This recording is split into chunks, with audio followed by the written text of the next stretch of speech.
What is going on, Colts Nation? And welcome back to Bring the Juice. Your guy, Cody, here. And I want to welcome on two special guests. Long time coming, Mr. Stephen Burton. Welcome back on to the podcast from No Hosting Around. Adam, welcome back onto the pod again, my friend. Guys, let's just be honest. Can I say this on podcast? I'm going to say it. This Colts team sucks. This team sucks, man. It's terrible. And we've said this for weeks and weeks, but it was almost the ultimate pinnacle against a team that you've said things like the rivalry's back on and things of that nature, and you come out and you don't even score an offensive touchdown again, guys. And yeah, I mean, and that's kind of just the topic of this video, man. You know, it's the same issues, and I feel like we come on every single week and say this, but it's true. It's the same issues every single week with this team, right? I mean, it's just no accountability. And it seems like, guys, the locker room for the Colts, it's all talk, man. It's all talk. There is no backbone on this team, offensively, especially. What are your thoughts? We'll start with Steven here. Just your thoughts on this team. They use the word accountability a lot. I don't know if you guys have seen Princess Bride before, but Inigo Montoya, when he says, you say that word a lot. He's like, I don't think you quite know what that word means. That's what I think of when I think of the 2022 Indianapolis Colts and the word accountability. Steven, give me your thoughts, man. I mean, it's tough too. Like when you talk about accountability and you preach that to the locker room, we're going to hold everyone to this high standard of what this means and what it means to wear the shoe on your helmet and what we expect of you. Hot Rod misses a field goal, you essentially you fire him, right? That's easy. We keep trotting Matt Pryor out there. We keep trotting Faison out there, and I don't know. And like, I mean, you're watching the game today. I mean, and there's 9 sacks, but I mean, the first 3, I feel like you could squarely pin on Pryor, right? Like you could watch it. It's so frustrating, and I don't know. I don't know where it goes from here. I read something right before I came on with you that a lot of us want to hey, fire Reich, right? And and it was something that I didn't really think of is you fire like who actually is left to call plays because you already scapegoated Marcus Brady, right? Like, so if you Right. do fire him, who's going to actually call the plays for the last 8 games? Yeah, Adam, your thoughts. And the real question is, can it really get any worse, Steven? I mean, does it even matter? I feel really bad because I am a die-hard fan. I mean, my mother and I sat in the highest levels of what was the Hoosier Dome. To give you a little age gap there. Watch Gary Hogaboom play quarterback. I mean, I love this team, and it's so difficult. Again, the accountability thing, the 9 sacks, the literally announcers saying, "Oh, look, they're going to blitz to the double team side wherever Matt Pryor is," right? And now Ryan Kelly almost seems to be getting the brunt of the Matt Pryor side. In other games, it's been Quentin Nelson. It's like they finally put Fries in here today, which I did see at one point. But then they took Dennis Kelly out, who I thought did well at left tackle. So it's like it seems like accountability is a word that Frank Reich uses that only applies to others, and accountability of people that don't agree with what Frank thinks. Not necessarily accountability of good performance, but accountability of going against what I'm saying is kind of my feeling right now. Yeah, I mean, you just look at this, guys. Like, it's just like rinse repeat with this team. It's every single week. There's something that the offense is doing that they just continue to do. And yeah, I think this was just the ultimate peak performance of just like, this was just horrendous, guys. This is just terrible. And you're right, Steven. Like, I like the point you brought up about like, there's guys that are really hurting your football team that you're taking so long to not have them play anymore and be a part of your team. And then you go and scapegoat Marcus Brady, right? And people will say you didn't scapegoat. I know Frank Reich, clearly we knew he would deflect that and say it's not a scapegoat.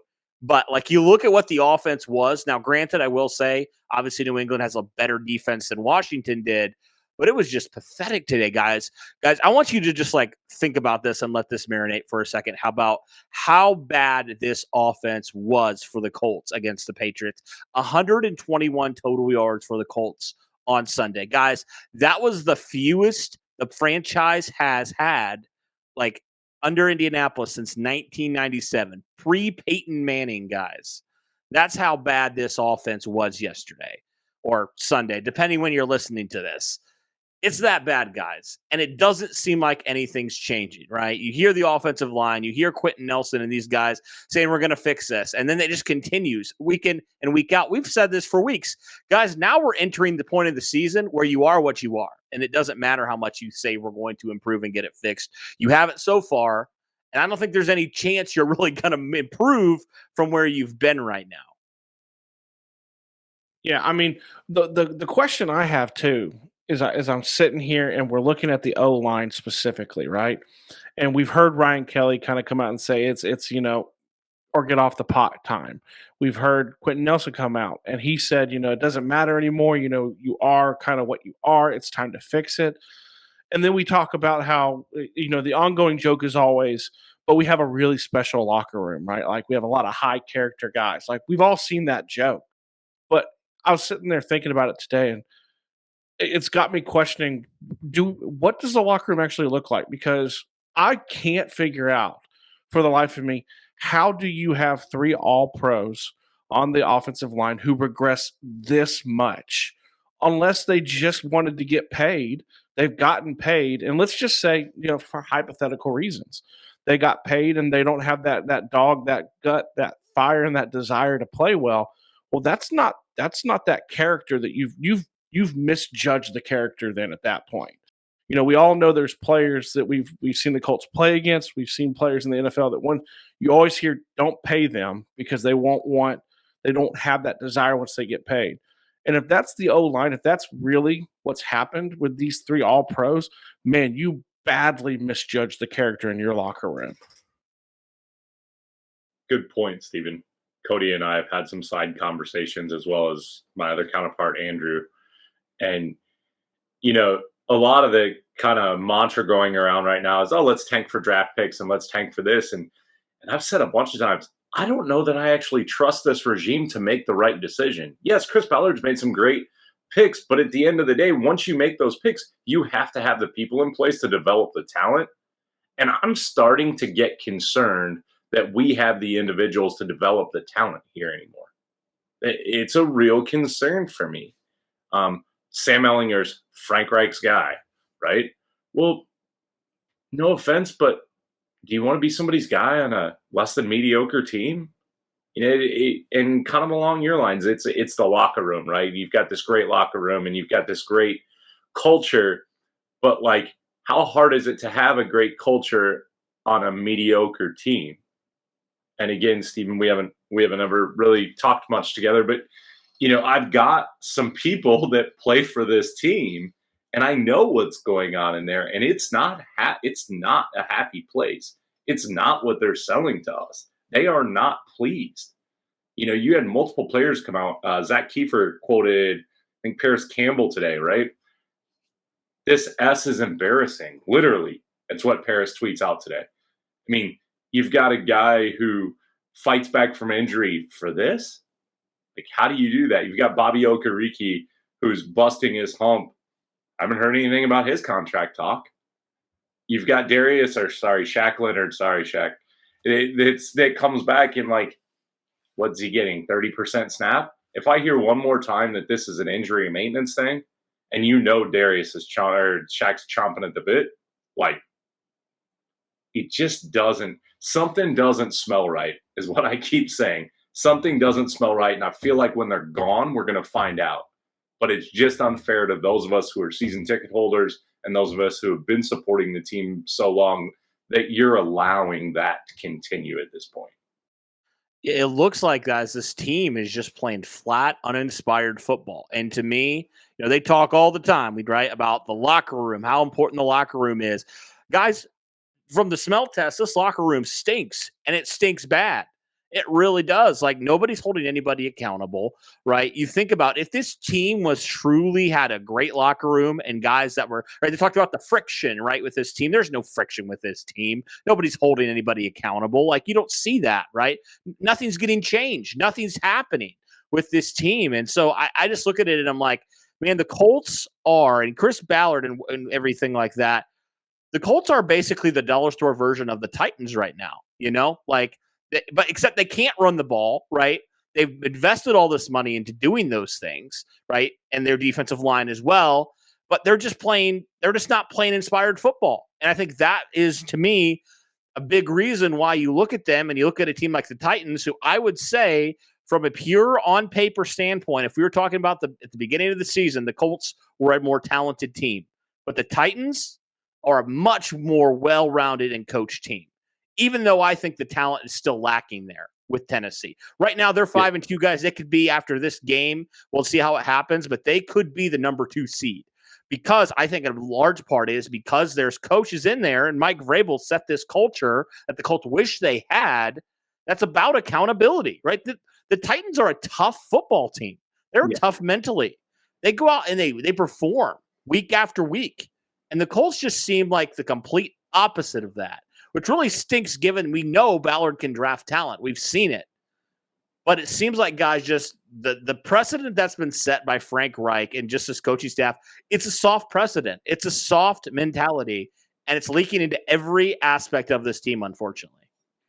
Yeah, and the interesting thing that I'd love to hear what you guys think too is something that that my counterpart Zach has brought up before too, is with Ballard, the tough thing for us, I think we can all agree, Ballard is an amazing scout of talent. Mm-hmm. But where he seems to lack is in roster construction, like what you actually need to compete now. And I've said it today too. I don't know if I trust him. I don't know if I don't. I don't know if they're gone. I don't know if they've got some vote of confidence to be able to pull the Sam Ehlinger card and do all these different things, which, hey, I'll raise my hand. I was the first saying, how much worse can it get, right? You put Sam in, how much worse can it actually get?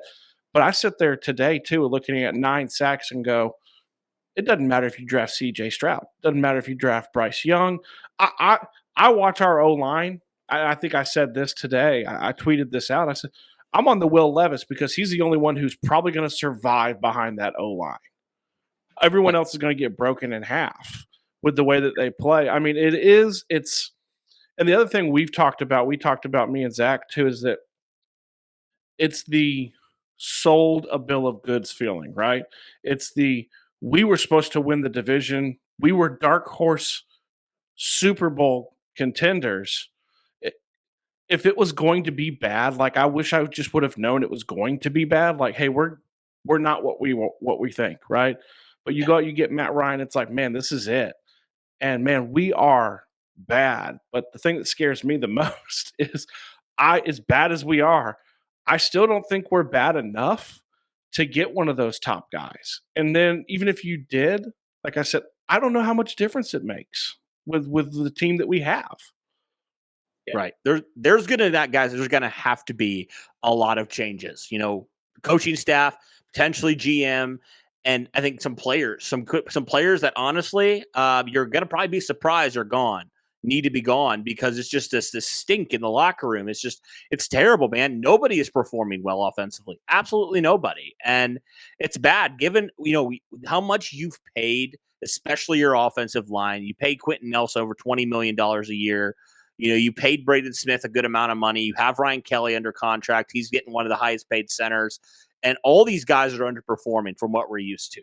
Like majorly underperforming. Quentin Nelson was getting bullied out there, guys, at times. Like that is not Quentin Nelson that we all know, right? And so I think, guys, it's just strange that even your best players, guys that we never had to worry about, like a Quentin Nelson or like a Braden Smith, now they are regressing to the point where it's getting bad. Like we're talking about, man, do we have to trade them or severely reduce their pay cut, severely cut their pay? Like they're playing that bad.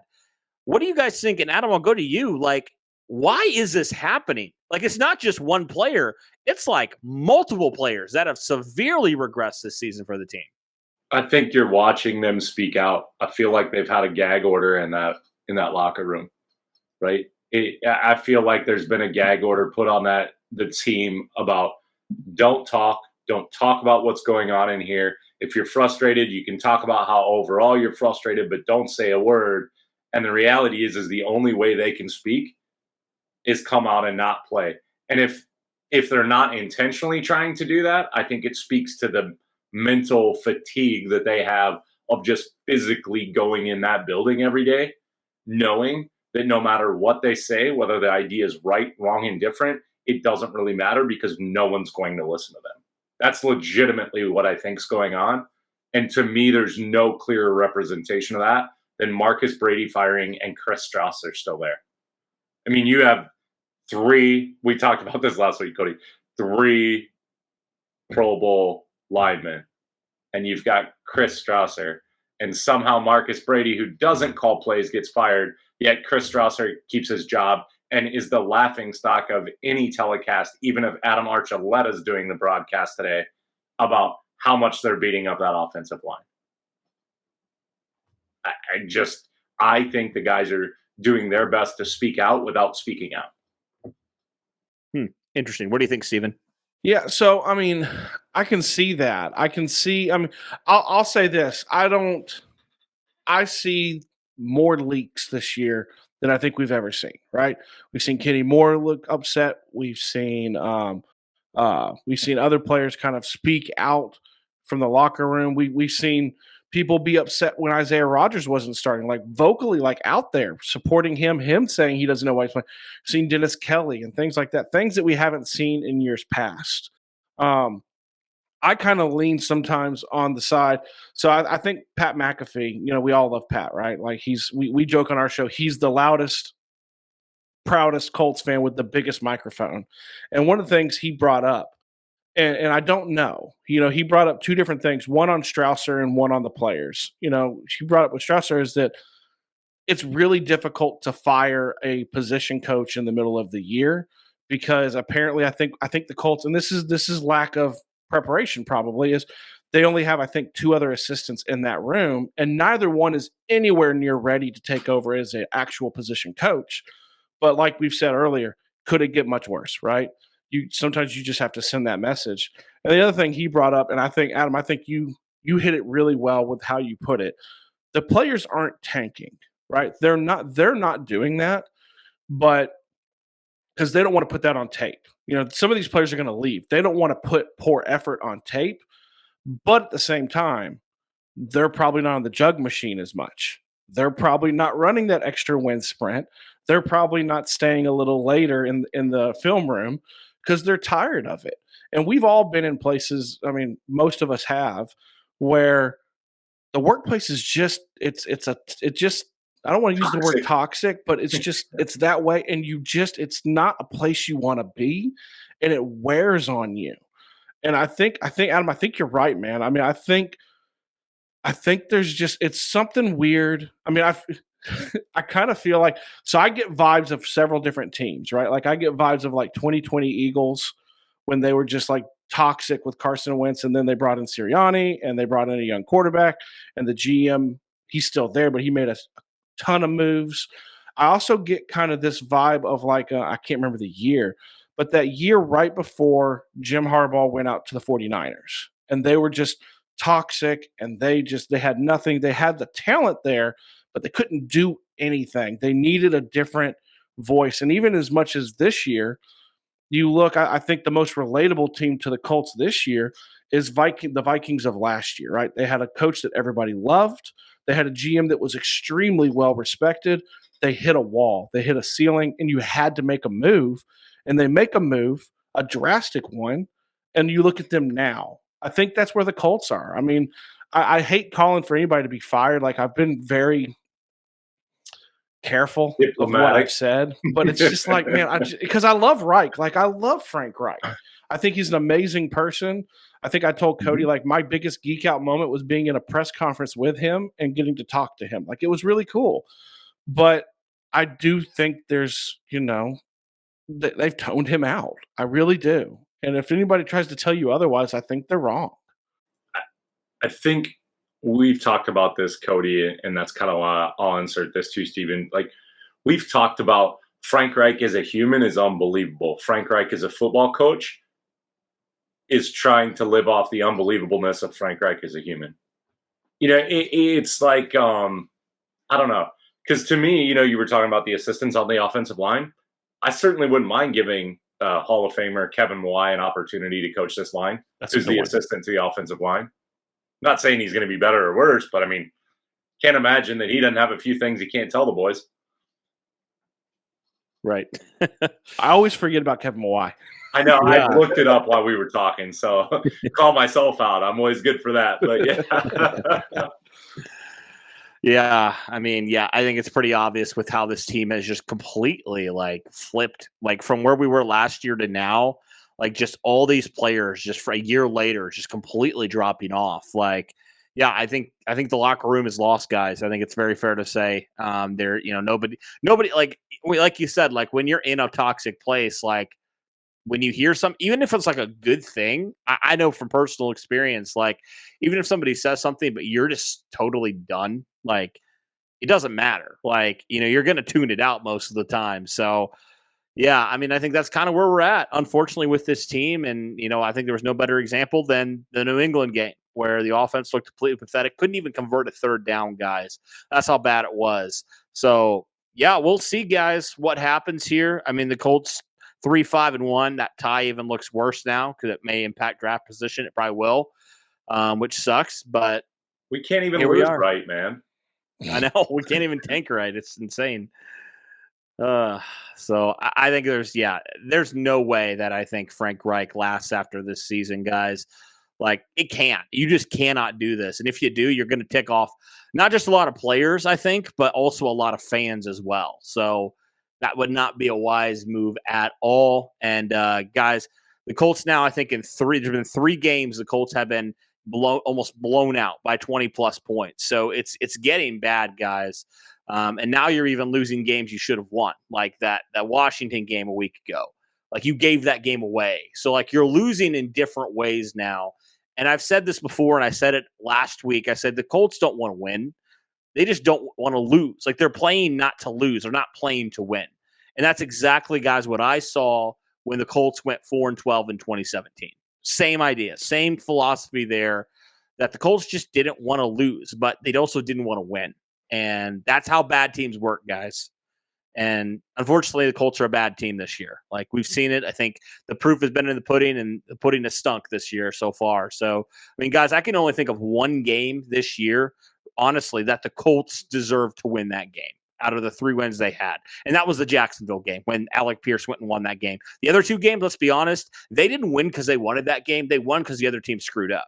Like, so the Colts really have won one game this year by their own power, right?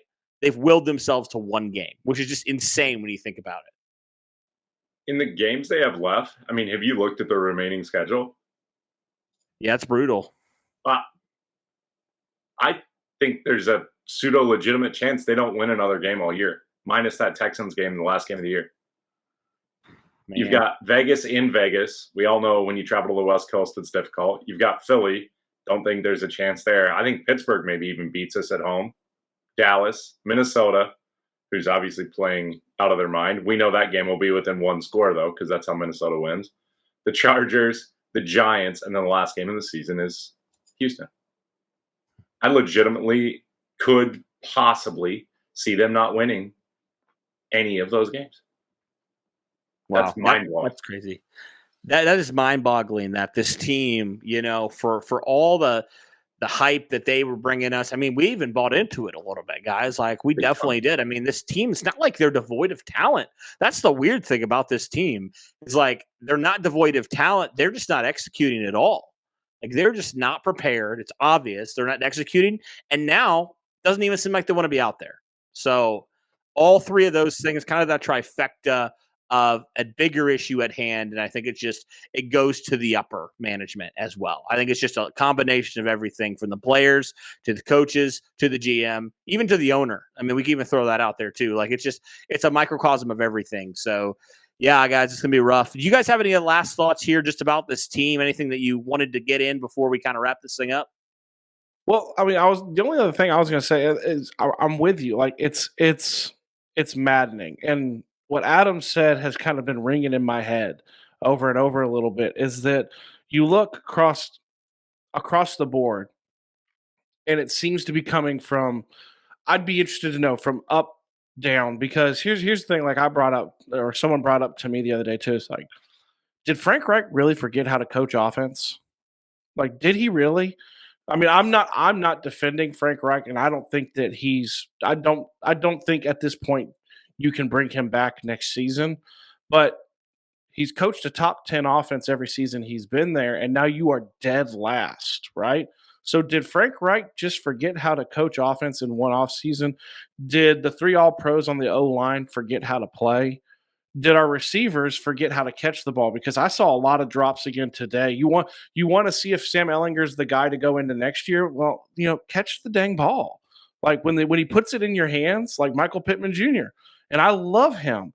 But last week, like that was we joked on our show that had he made that catch, the conversation about Ellinger is completely different after that game, because he's probably going down to score, right?